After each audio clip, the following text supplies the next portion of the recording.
اپنے رب کی پکار پر لبیک کہو، تمہارے ذمے ہے اس دین کے غلبے کی جد و جہد۔ یہ سب کچھ سن کر اعراض نہ کرو، پیٹھ نہ دکھاؤ، منہ نہ موڑ لو، بلکہ یہ کہ اپنے رب کی پکار پر لبیک کہو، حاضر ہو جاؤ۔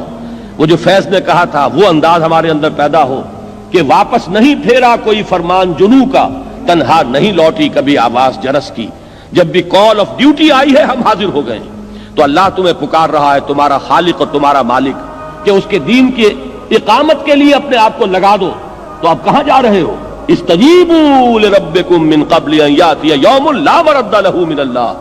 اپنے رب کی اس پکار پر لبیک کہو اس سے پہلے کہ وہ دن آ جائے کہ پھر جس کو لوٹانے والا کوئی نہیں ہوگا۔ جب وہ گھڑی آ جائے گی موت کی، اس کے بعد کوئی نہیں ہے کہ جو آپ کو اس سے ایک دن کے لیے بھی مزید مہلت لے کر دے دے۔ وہ دن جب آئے گا تو کوئی ٹالنے والا نہ ہوگا۔ اس سے پہلے اپنے رب کی اس پکار پر لبیک کہو۔ اب جب کوئی شخص یہ طے کر لیتا ہے تو اب سمجھنے کی بات ہے کہ اس کے لیے کیا لازمی اوصاف ہے اس جد و جہد کے لیے۔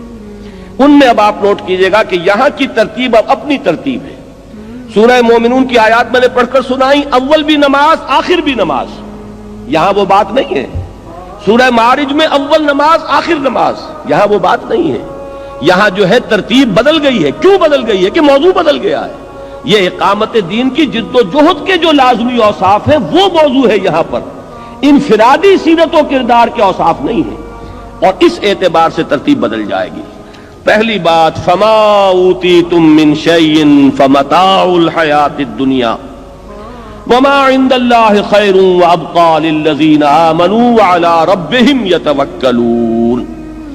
پہلی چیز اس میں وہ بیان ہو رہی ہے جو ایمان کا ایک خاص خلاصہ ہے، لب لباب، لیکن اس کا وہ جوہر جو اقامت دین کی جد و جہد کے لیے ضروری ہے۔ وہ کیا ہے؟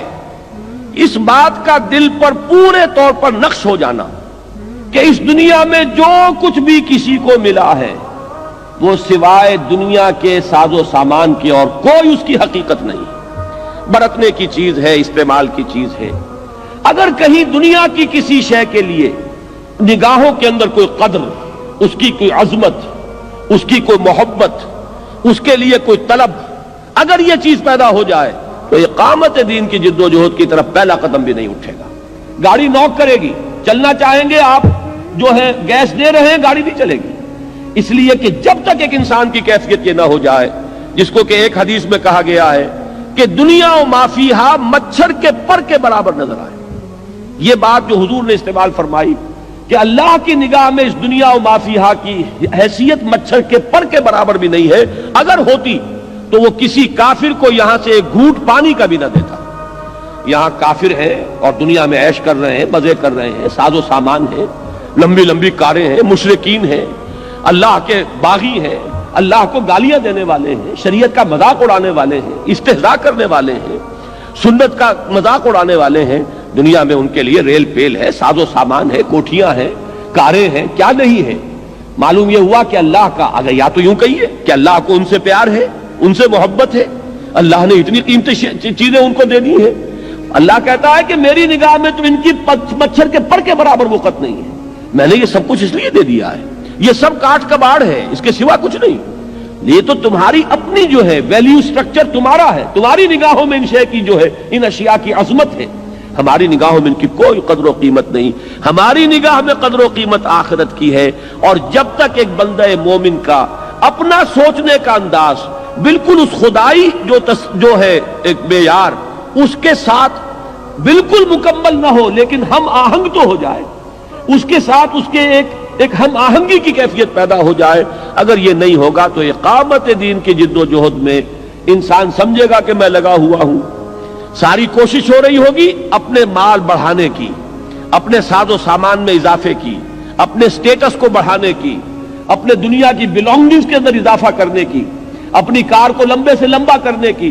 صرف یہ ہے کہ جسے آپ ایک کہتے ہیں کہ ایک بائی پروڈکٹ ہے، سائیڈ ایشو ہے، ایک ہابی ہے، ایک دلچسپی ہے، اس کے درجے میں دین کا کوئی کام کر کے آدمی اپنے آپ کو دھوکہ دے رہا ہوتا ہے کہ میں دین کا کام کر رہا ہوں۔ جب تک یہ شکل نہ ہو، دیکھیے اس میں وہ انتہا نہ آ جائے، رہبانیت اسلام میں نہیں ہے، یہ ہر شخص کے اپنے اندر اپنے دل میں جھانکنے کی بات ہے کہ آیا فی الواقع میرے دل میں ان چیزوں کی کوئی قدر ہے یا نہیں، استعمال کرنے میں کوئی حرج نہیں، فمتاع الحیات الدنیا، اس متاع الحیات دنیا کے الفاظ میں بھی وہ بات موجود ہے کہ یہ بات نہیں ہے کہ استعمال نہ کرو. کسی شخص کو اگر اللہ تعالیٰ نے کار دی ہے اور وہ اس کام اس کے ذریعے سے زیادہ کر سکتا ہے، کوئی حرج نہیں. لیکن اگر کار کی عظمت اور کار کی محبت دل میں آ گئی تو انسان مارا گیا، پھر وہ اس جد و جہد کے کام کا نہیں رہا.